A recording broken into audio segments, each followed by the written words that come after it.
she was 19 and alone.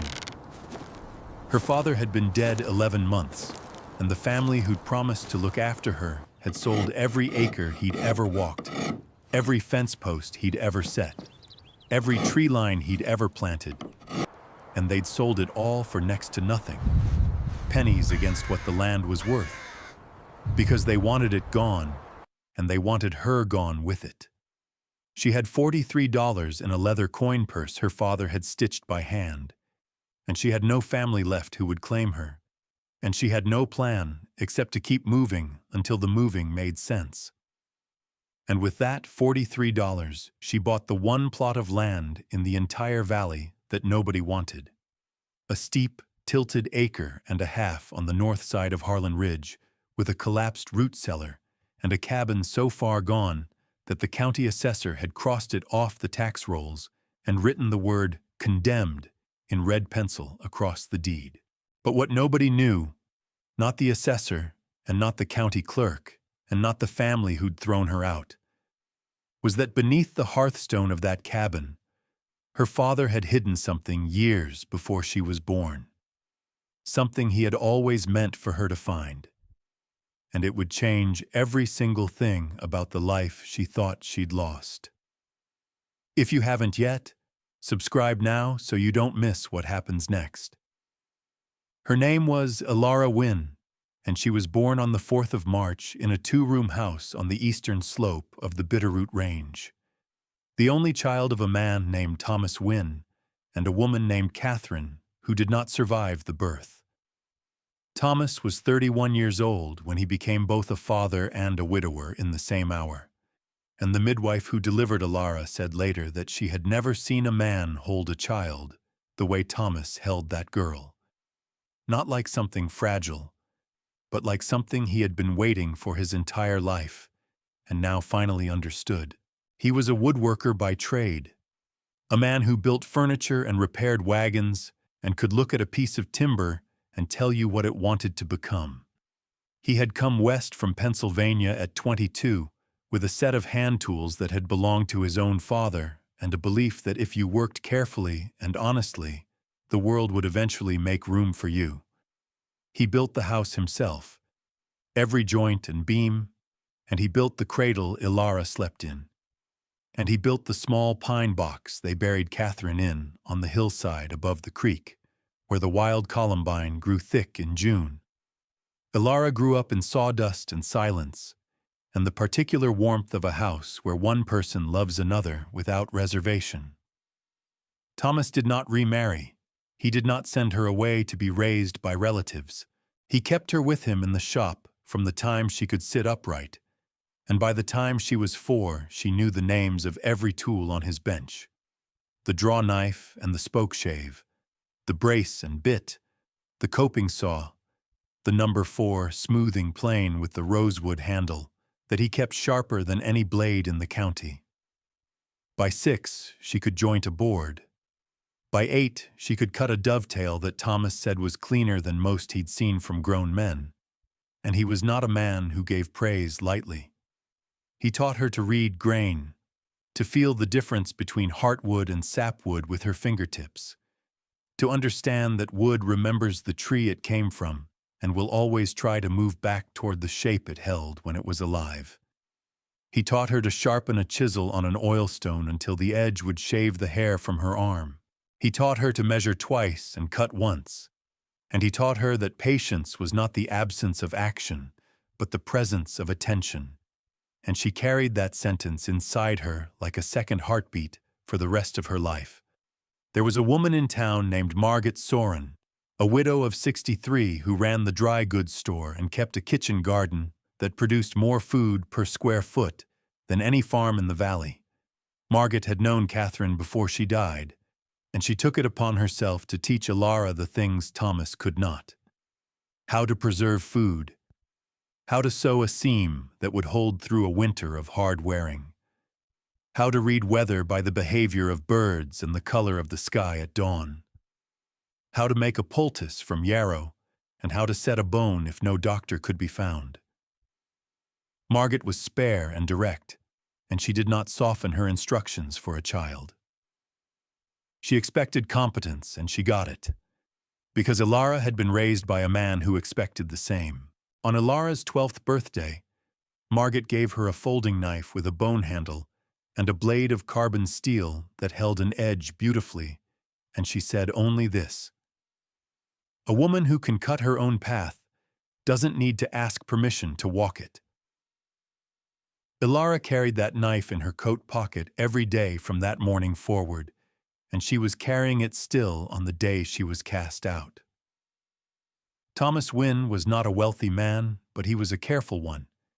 He owned the 40 acres around his house and shop, land he had bought piecemeal over 15 years, paying cash for each parcel as he earned it. He also owned, and this was something Ilara did not learn until much later, a second piece of property on the far side of the valley, an acre and a half on the north face of Harlan Ridge that he had bought when he was 24, 2 years after arriving in the territory, for reasons he never explained to anyone. The ridge property was steep and shaded, and the soil was thin and rocky, and nobody in the valley understood why Thomas had wanted it. He had built a small cabin there in his first year of ownership, a single room with a stone hearth and a plank floor, and he had used it occasionally as a retreat, a place to go when the grief for Catherine became too heavy for the walls of the house they had shared. But over the years, the cabin fell into disuse, and the county eventually stopped assessing it. And by the time Ilara was 15, the property existed only as a line in Thomas's personal ledger, a notation that read, "Harlan Ridge, 1.5 acres, cabin, root cellar, for E." Thomas died in the winter of Ilara's 18th year. He had been ill for months, a cough that deepened and thickened until it became something that lived in his chest, like a second creature. And he worked through it as long as he could because he was a man who believed that work was the answer to almost everything.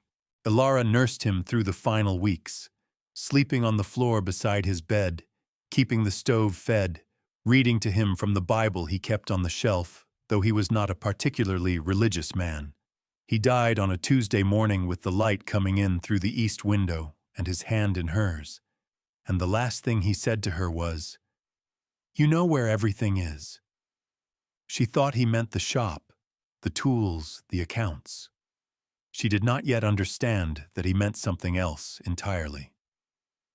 Thomas had no siblings, but Catherine had a brother named Horace Platt, who lived 2 counties east and who arrived for the funeral with his wife Lenora and their grown son Gerald. Horace was a man of 50 who sold farm equipment and carried himself with the particular confidence of someone who has never doubted his own importance. He had not visited Thomas in over a decade, and he had met Ilara only twice, both times when she was very small. But he stood at the graveside and wept convincingly, and told anyone who would listen that he intended to honor his sister's memory by looking after her only child. Ilara watched him and said nothing. She had her father's gift for observation and Margaret's gift for reading character, and she saw in Horace Platt a man whose grief was performed rather than felt, a man who was already calculating the value of the 40 acres and the shop full of hand tools before the dirt had settled on the coffin. For 3 months, Horace was pleasant.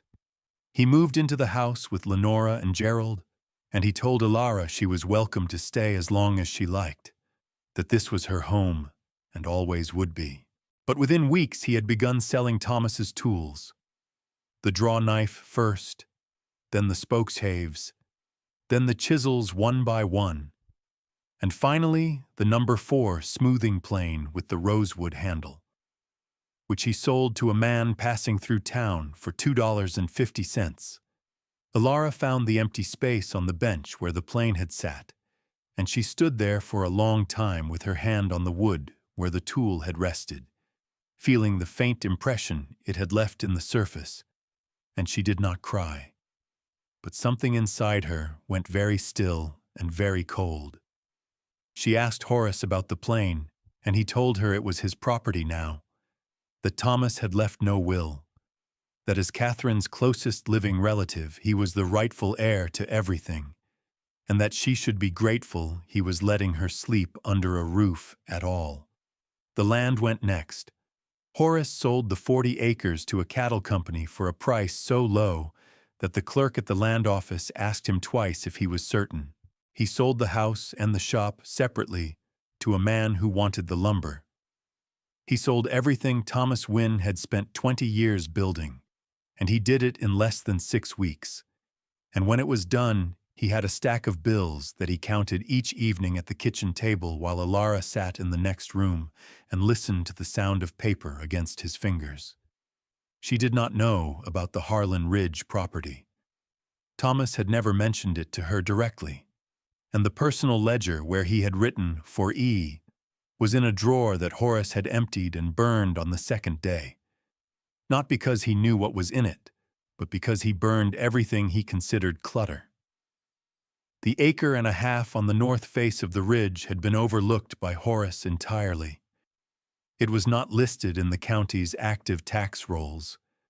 The cabin was condemned, and the property was worth so little that no one had thought to mention it.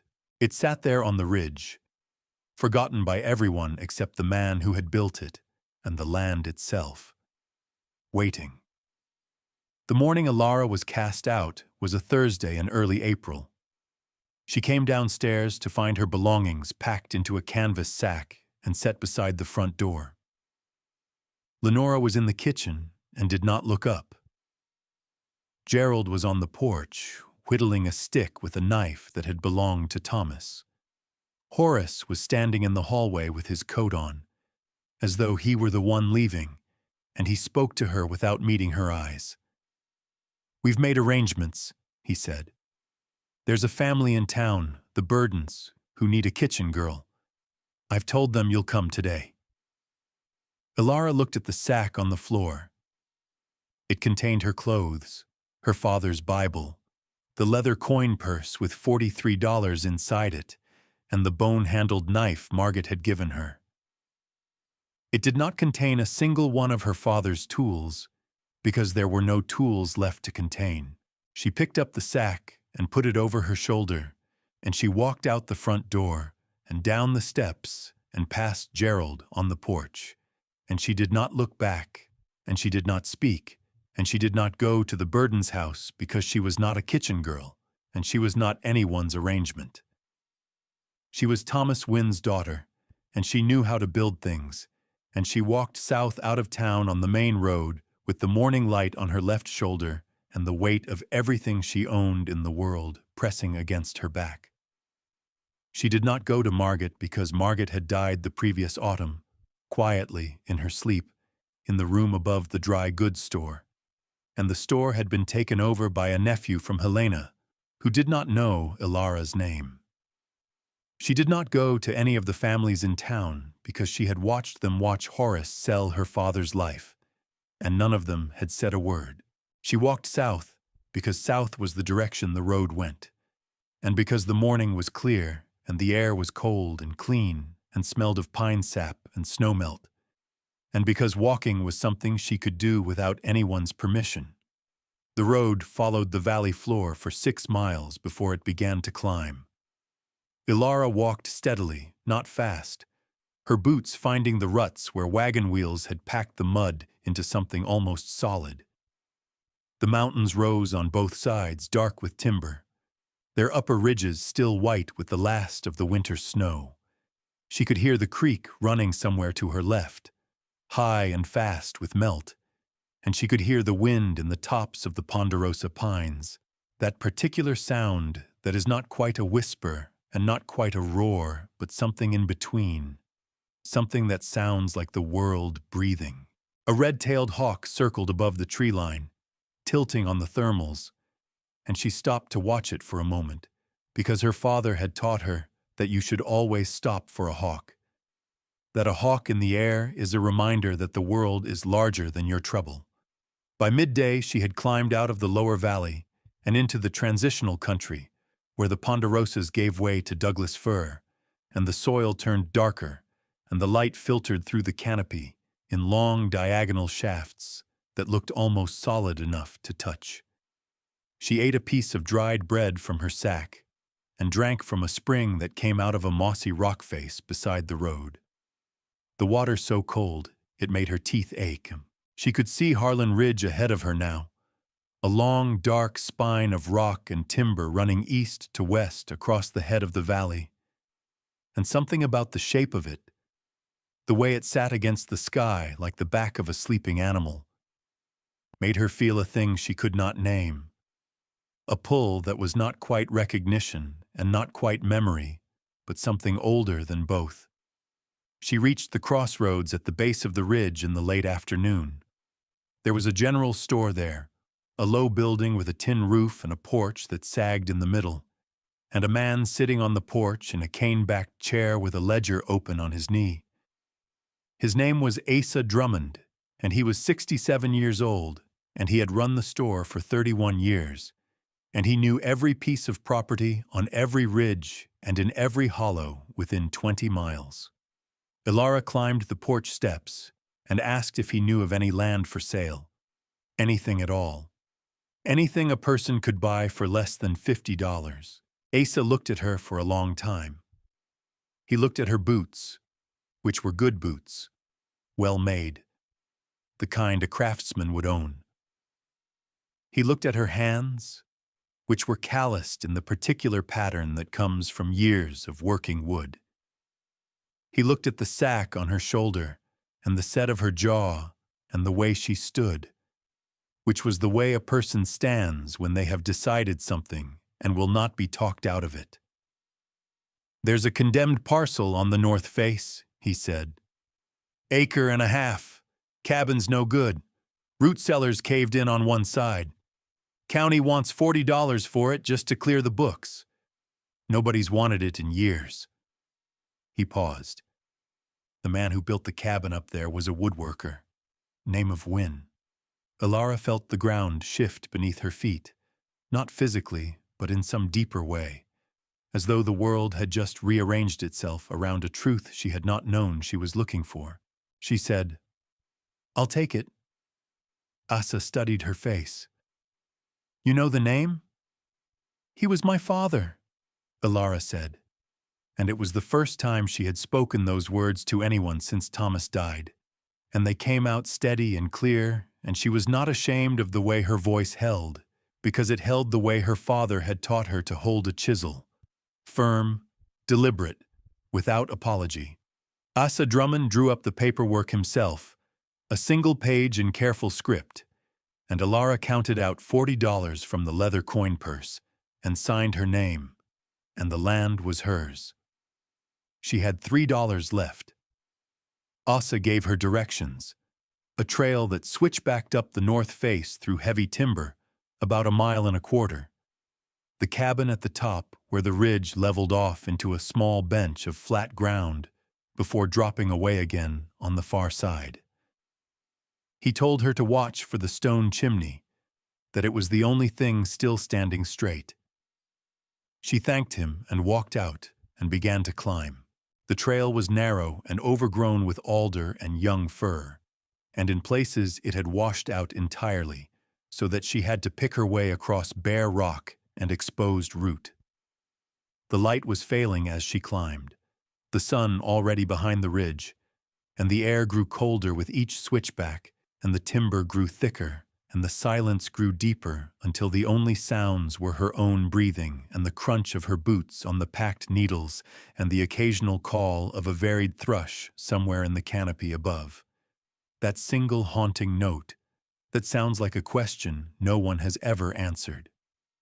She climbed for 40 minutes, and then the trail leveled and the trees opened and she saw it. The cabin sat on a bench of flat ground, perhaps 60 feet wide, backed against a granite outcrop on the uphill side and open to the valley on the downhill side. It was small. She would later measure it at 14 feet by 16 feet. And it was built of hand-hewn logs that had been fitted with the kind of tight, careful notching that she recognized immediately as her father's work. The roof had partially collapsed on the east side. the ridgepole broken where a fir had fallen across it years ago, and the logs on that side were dark with rot where water had been getting in. But the west wall and the south wall were sound, the logs still tight in their notches, the chinking still holding in places, and the stone chimney rose straight and plumb from the center of the structure, built of creek stone mortared with a lime mix that had held against decades of freeze and thaw. The door was gone, just an opening with the leather hinges still nailed to the frame, stiff and curled with age.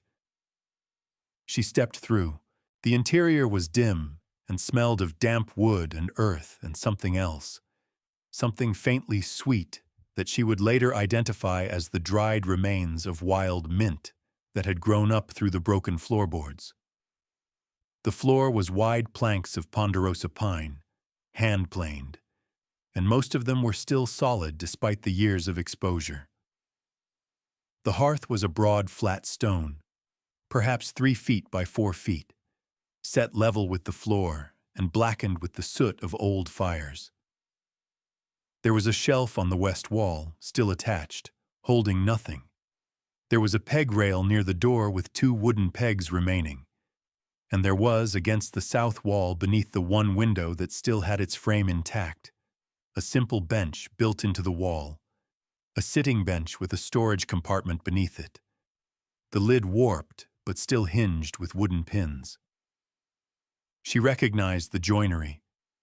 She recognized the proportions. She recognized the way the edge of the lid had been chamfered with a block plane.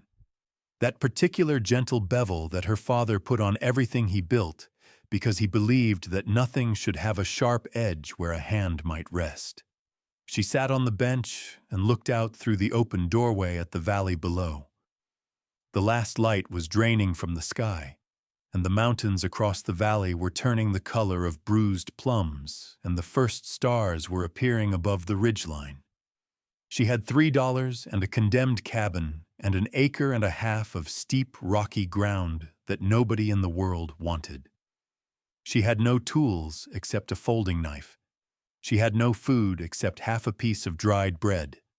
She had no plan except to be here, in this place her father had built with his own hands for reasons she did not yet understand, and to begin. The hearthstone was cold beneath her feet. The walls smelled of him. Not literally, not after all these years, but in the way that a craftsman's work always carries something of the person who made it, some residue of intention and care that outlasts the physical presence of the maker. She opened the coin purse and looked at the $3 inside it, and then she closed it and held it against her chest, and sat in the gathering dark in her father's cabin and breathed. She woke at first light with the cold settled deep in her muscles and the sound of the creek somewhere below the bench. A thin, bright sound that threaded through the timber and found her where she lay on the plank floor with her coat pulled over her shoulders and the canvas sack beneath her head. She lay still for a moment and let the cabin come into focus around her. The square of pale sky in the window frame, the black column of the chimney rising above her, the warped bench against the south wall, the broad hearthstone with its decades of soot. She sat up and pulled the bone-handled knife from her coat pocket and opened it and closed it, not because she needed it, but because the weight of it in her hand was a familiar thing, and familiar things were scarce. Then she stood and began to look at the cabin the way her father had taught her to look at any piece of work, not at what was wrong with it, but at what was still true. The west wall was true. The south wall was true. The chimney was true. The hearthstone was level and uncracked, a single slab of gray granite that must have taken Thomas and at least one other man to carry up the ridge and set in place. She knelt beside it and ran her fingers along its edges, feeling the way it sat in the floor frame, and she noticed something that made her stop. The hearthstone was not mortared in. Every other stone in the chimney base was set in lime mortar, tight and permanent. But the hearthstone itself was simply resting in a frame of squared timbers, fitted so precisely that it appeared fixed, but was in fact sitting on its own weight alone. She pressed her fingers into the gap between the stone and the timber frame and felt the faintest give, the smallest suggestion of movement, and her heart began to beat in a way that had nothing to do with fear and everything to do with recognition. She knew her father's work. She knew what it meant when Thomas Wynne made something that looked permanent, but was designed to be lifted. She went outside and found a length of fallen branch, hard and dry, about 3 feet long and thick enough to serve as a lever. She brought it back inside and worked the narrow end into the gap between the hearthstone and the frame, carefully, the way her father had taught her to pry. Not with force, but with patience, finding the angle, letting the lever do the work. The stone resisted for a moment, and then shifted, a 1/4 inch, then 1/2 inch, and she repositioned the lever and pried again, and the stone tilted up on one edge, and she caught it with her hands and walked it upright and leaned it against the chimney base. Beneath where the hearthstone had rested was a cavity in the earth, lined on all 4 sides and on the bottom with hand-fitted cedar planks, and the cavity was perhaps 2 feet square and 18 inches deep, and inside it were 3 things. The first was a tin box, the kind used for storing tea or tobacco, about 8 inches long and 5 inches wide, with a hinged lid that had been sealed with beeswax around the seam. The second was a small bundle wrapped in oilcloth and tied with leather cord. The third was a folded piece of paper, heavy stock, the kind used for letters meant to last, and it was sitting on top of the tin box as though it had been placed there with the expectation that it would be the first thing found, and the first thing read. Ilara knelt beside the cavity and looked at these objects for a long time without touching them. The cedar lining was still fragrant, faintly after all the years, but unmistakably cedar. And she understood that her father had chosen cedar because cedar resists moisture and insects and decay, because cedar is what you use when you are storing something you intend to survive you. She picked up the letter first. It was written in her father's hand, that careful, angular script she knew as well as her own. The letters formed with the same precision he brought to everything. No flourishes, no wasted strokes. Every word set down with intention. The paper was yellowed, but the ink was still dark and legible, and she read it there on her knees in the morning light that came through the open doorway of the cabin he had built. To my daughter Ilara, or to whoever finds this and needs it, the letter began. My name is Thomas Wynne. I am a woodworker.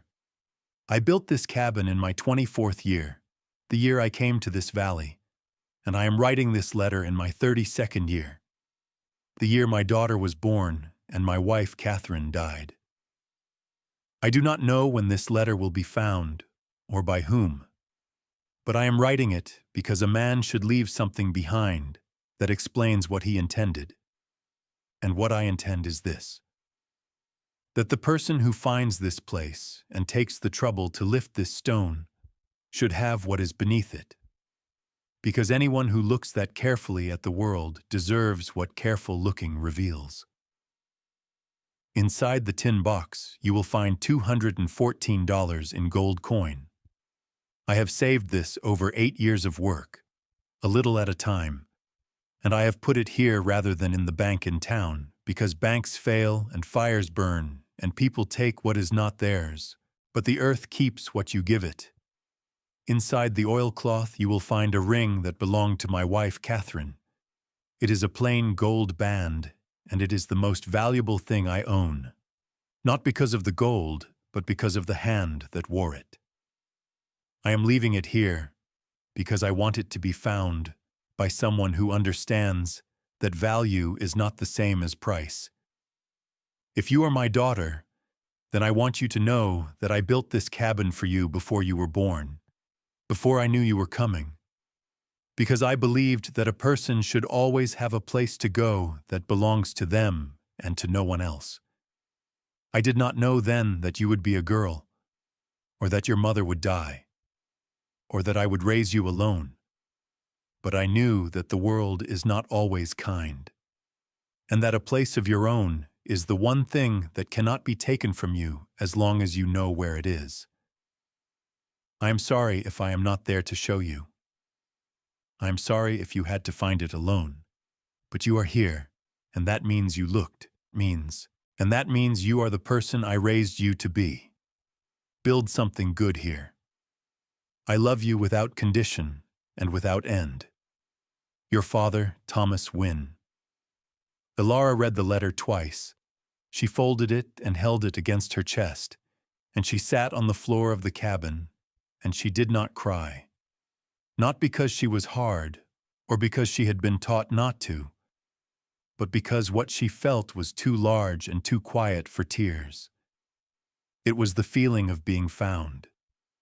She opened the tin box, and inside were gold coins, eagles and half-eagles, stacked in neat columns and wrapped in strips of cloth to keep them from shifting, and she did not count them because the number did not matter yet. What mattered was that her father had thought of her before she existed, had planned for her, had hidden this beneath a stone he knew she would recognize because he had taught her to read his joinery the way other fathers teach their children to read books. She unwrapped the oilcloth bundle, and inside was the ring.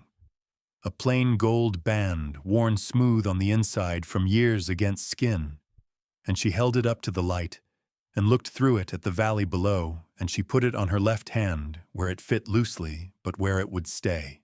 She sat with these things for a long time, the letter and the coins and the ring and the smell of cedar rising from the cavity in the floor, and then she stood and went outside and looked at the cabin and the ridge and the timber and the sky. And she began to make a list in her head of everything that needed to be done. The first thing she did was walk back down to Asa Drummond's store. She bought a handsaw, a claw hammer, a box of cut nails, a hatchet, a coil of rope, a tin of linseed oil, a sack of flour, a sack of dried beans, a pound of salt, a pound of coffee, a box of matches, and a wool blanket. She paid with one gold eagle, and Asa made change without comment, though he looked at the coin for a moment longer than necessary, and then looked at her face, and seemed to understand something he did not ask about. She carried everything up the ridge in 2 trips, and by noon she had begun work on the roof. She started by clearing the fallen fir from the east side, cutting it into sections with the handsaw, and rolling the sections off the collapsed roof and down the slope. The ridgepole had broken where the tree struck it, a clean fracture about 4 feet from the east wall, and she could see that the pole was lodgepole pine, straight-grained and sound except at the break. She needed a new ridgepole, or at least a splice, and she spent the afternoon searching the timber around the cabin for a suitable tree. Straight, dry, the right diameter, no twist. She found one standing dead about 200 yards upslope, a lodgepole that had died on its feet and seasoned in the wind, and she felled it with the hatchet. Working slowly, cutting a notch on the downhill side and then a back cut on the uphill side, the way Thomas had taught her when she was 11, and they had cleared timber together for a neighbor's barn. The tree came down clean, and she limbed it and measured it and cut it to length and dragged it to the cabin with the rope, one end over her shoulder, her boots digging into the slope, her breath coming hard in the thin air. It took her 4 days to repair the roof. She spliced the new ridgepole to the old one using a scarf joint secured with wooden pegs she carved from dry fir with her folding knife. And she set new rafters on the east side using poles she cut and peeled and notched into the wall logs. For the roof deck, she split shakes from a cedar log she found half buried in the duff behind the cabin, using the hatchet as a froe and a section of branch as a mallet, turning out rough shakes about 18 inches long and 6 inches wide, that she nailed in overlapping courses from eave to ridge. The work was slow, and her hands blistered, and the blisters broke and bled and hardened into calluses that would remain for the rest of her life. But the roof went on, course by course, and on the evening of the fourth day, she stood inside the cabin and looked up and saw no sky, only cedar, tight and overlapping, and she felt something settle in her chest that she recognized as the beginning of home. On the fifth day, a woman appeared on the trail. Her name was Ruth Cotter, and she was 44 years old, and she lived in a cabin 3/4 of a mile south along the ridge with her husband Boyd, who was a farrier, and their 2 half-grown sons. Ruth was carrying a pot of venison stew covered with a cloth, and she set it on the bench inside the door without ceremony and said, "Asa told us someone was up here working. Figured you could use something hot." She looked at the new roof and the fresh shakes and the swept floor, and she nodded once, the way a person nods when they see competence and do not need to comment on it. She left without asking questions and came back 2 days later with a loaf of bread and a jar of pickled beets and her husband Boyd, who looked at the chimney and said, "Mortar's good. Whoever built this new stone?" Ilara said, "My father." Boyd nodded and said nothing else for 20 minutes, and then he said, "I've got a number 4 plane I never use. Rosewood handle. You want it? It's yours." Ilara's hands went still, and she looked at him and she said, "Yes." And the word came out rough, and she turned away and went back to work on the chinking. Over the following weeks, others came.